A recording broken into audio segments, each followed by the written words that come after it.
ഇപ്പോഴുള്ളവനോ നിന്റെ ഭർത്താവല്ല.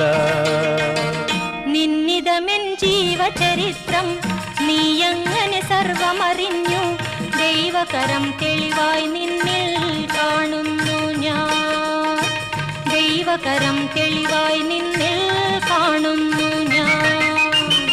മകളെ നീ ശങ്കിക്കണ്ട, ദൈവത്തിൻ പുത്രൻ തന്നെ നിൻ മുൻപിൽ നിൽക്കുന്നു, നീ അറിഞ്ഞുകൊള്ളുക. നിൻ മുൻപിൽ നിൽക്കുന്നു, നീ അറിഞ്ഞുകൊള്ളുക.